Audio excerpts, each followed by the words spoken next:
What's going on, people? It's your man the YB back once again. Big shout out to my doggy, Blank Screen Manatman, for coming through. 7169 boosting up the coin 100%, not doubt about it. So we got some breaking news right now, some unfortunate news regarding John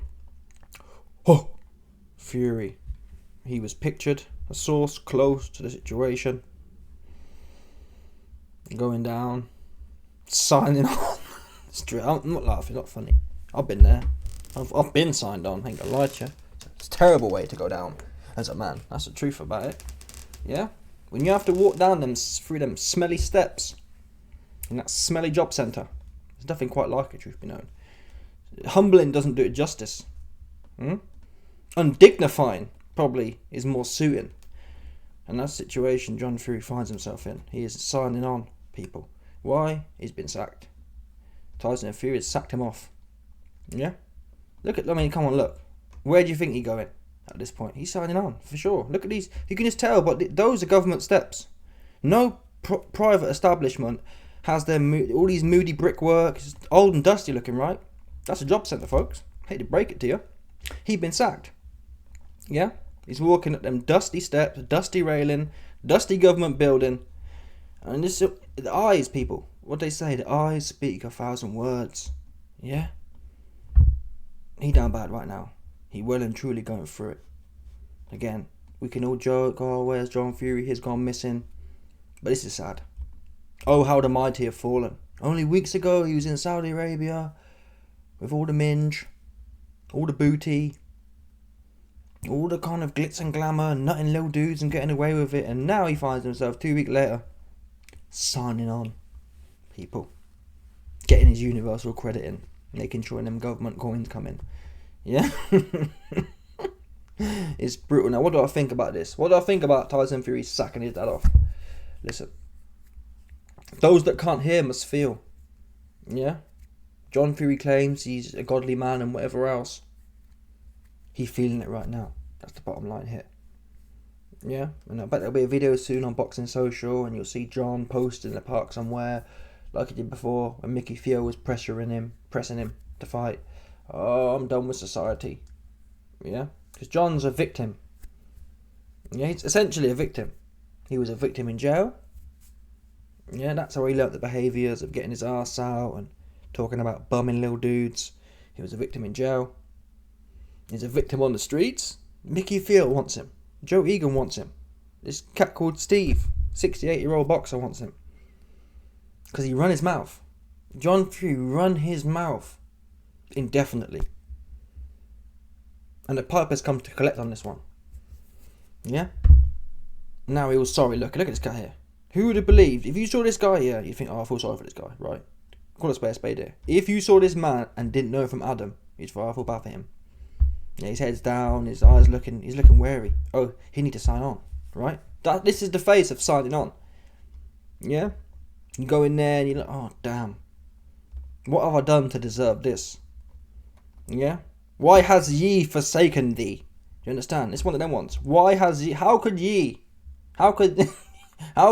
forsaken thee? You start coming with them biblical bars. That's how it feels inside when you walk through them musty doors. And you see all the nitties posted there. Do you understand, people? Yeah? He's got his coat. He's about to undo his coat and get warm in there. It's normally quite warm in there, to be fair. In government buildings, they have a kind of regulation. The hospitals, they're always baking up. So John's undoing his jacket here because you know it's going to be warm in there. Yeah? He probably ain't even got... That's something sorry for John. John, it's the middle of May, mate. You got too many layers on. Yeah, is Tyson cut the lecky off as well? Oh no, Tyson's cut the lecky in gas.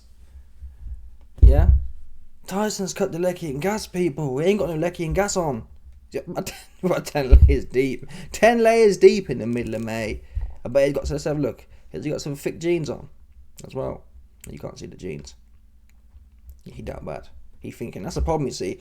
Clout and fame works when you're in the right places, right?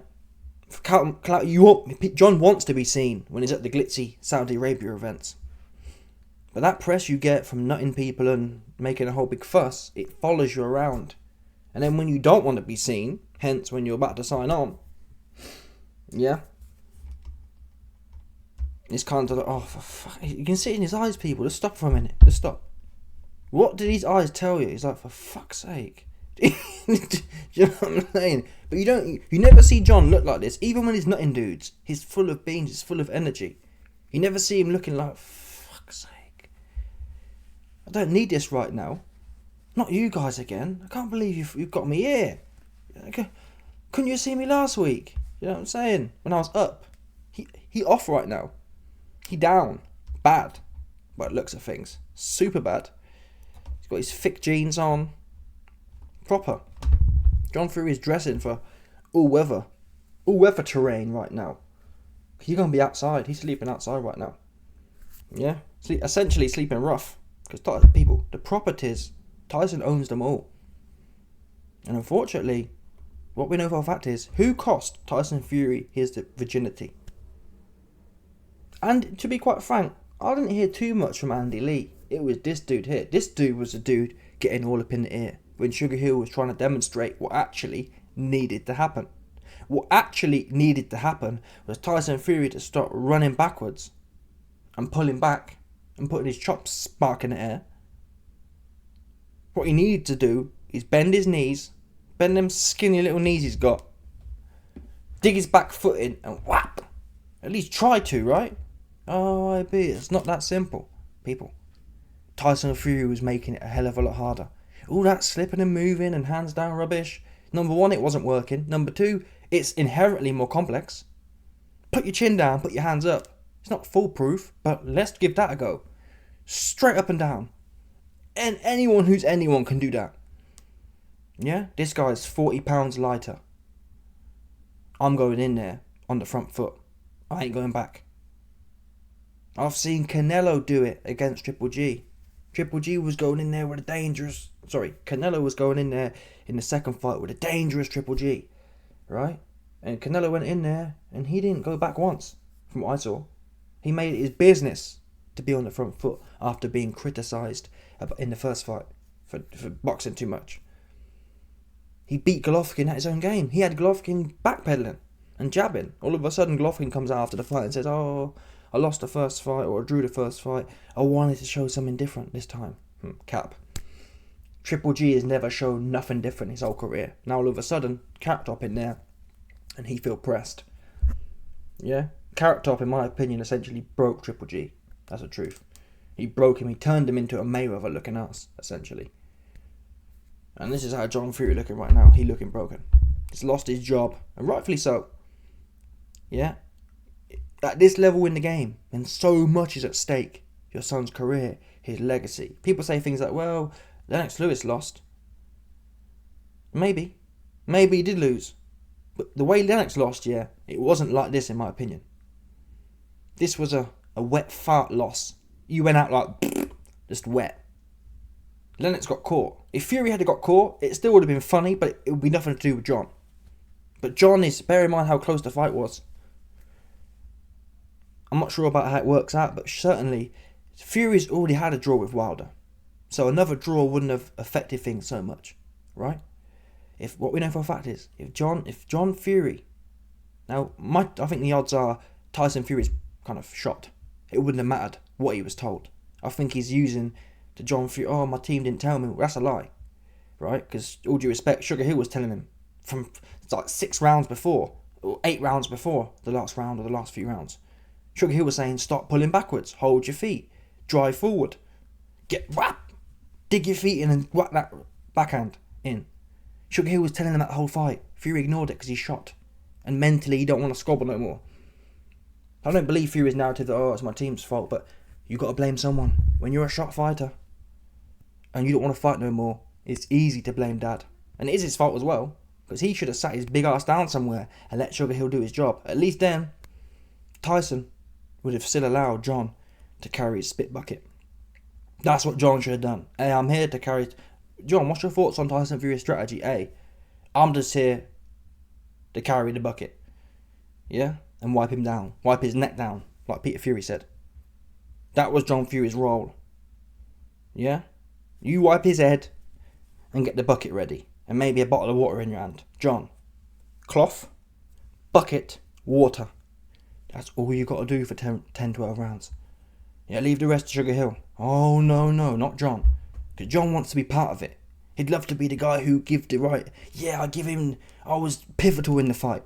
I think John Fury saw. We know John Fury hates Sugar Hill. So I think John Fury saw the adulation Sugar Hill got in the Wilder 3 fight. When Sugar Hill came in and said, Tyson, keep it simple. Stop fighting with him. Get behind the jab. Tyson got behind the jab and it set everything else up.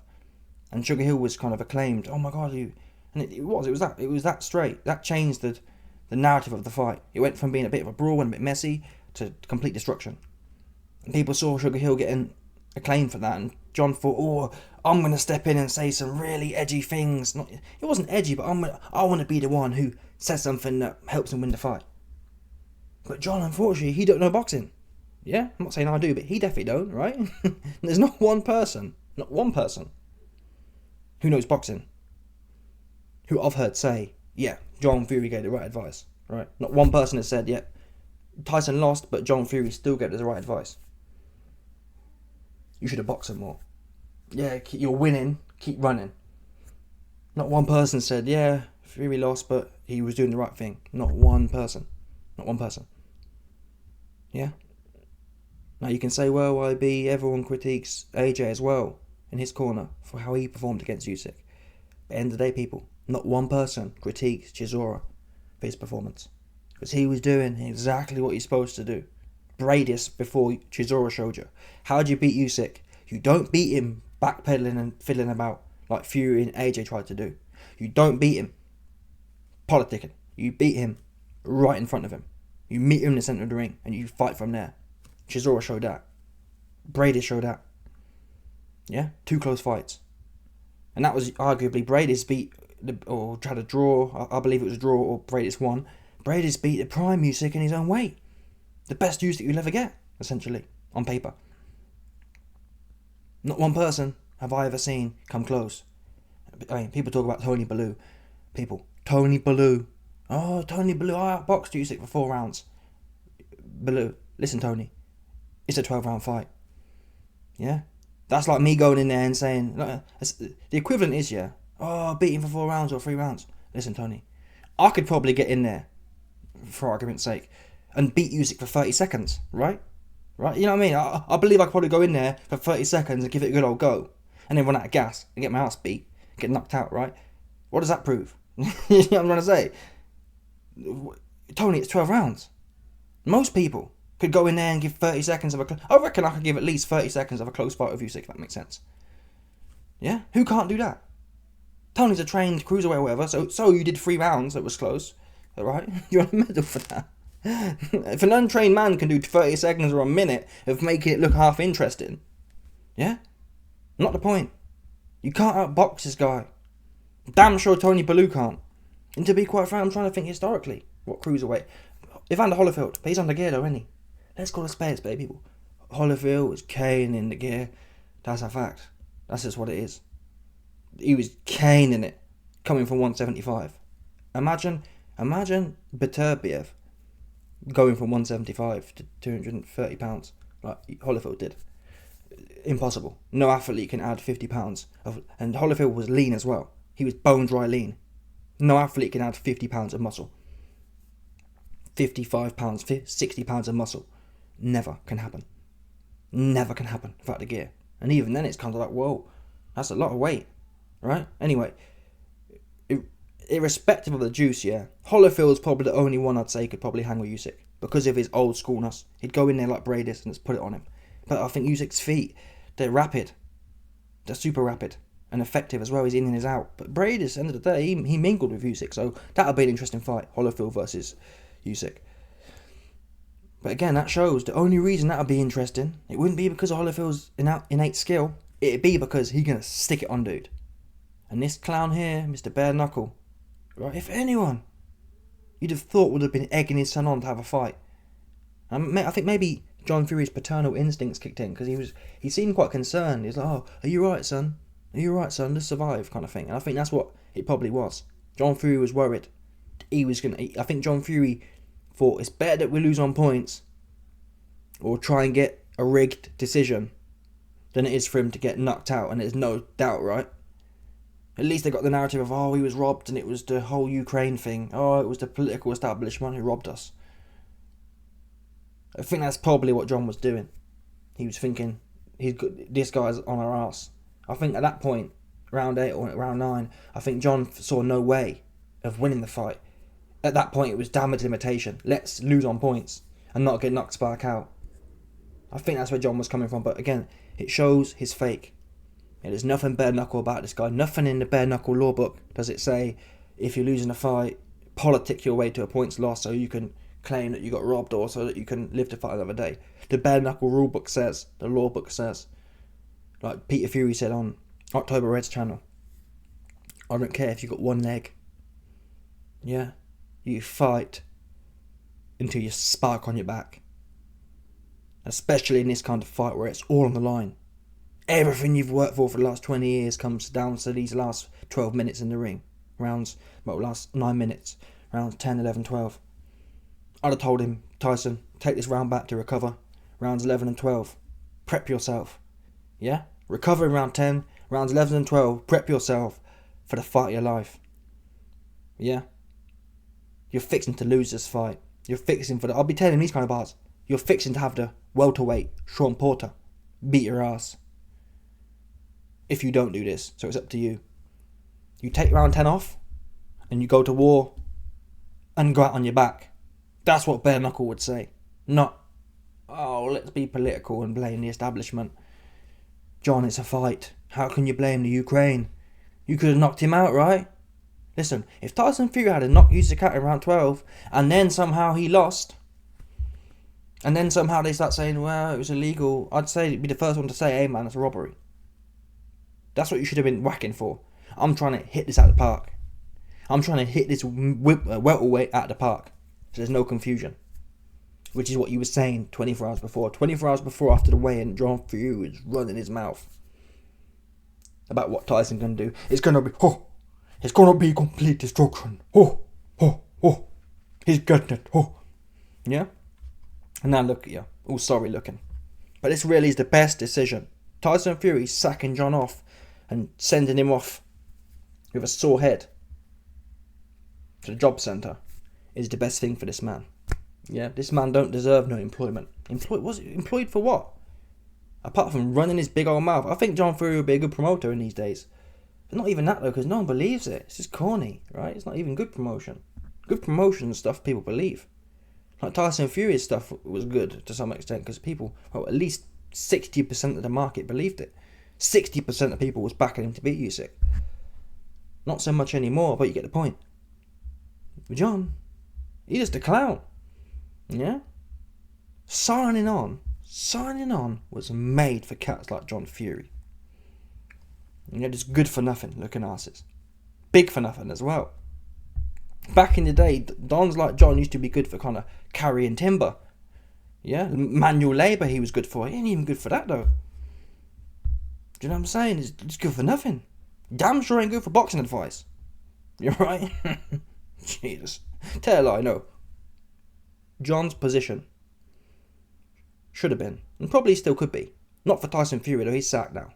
But John Fury's position could still be. He could still probably, because of his Tyson Fury's name or the Fury name, he can probably still kind of petition for a role as, what they call it, for a role as a spit bucket carrier, for a role as a bottle carrier, and for a role as a towel carrier. Yeah? John will be there in some low-level white-collar fight, dabbing someone's neck and making sure they ain't got no sweat on or putting the Vaseline on. Or making sure they got the spit bucket there to spit into. That's John's niche, I think, now. You know, when he goes to the job centre, he say, listen, they'll say, what, John, what jobs are you skilled for? Hey, I can hold spit bucket. Professional spit bucket. A PhD in spit bucket holding. Because that's all he good for in boxing. Yeah, right? That's not a lie. Anyway, let me know your thoughts. Smash the like button, subscribe, like off the bell, 100%. No doubt about it. Stop it.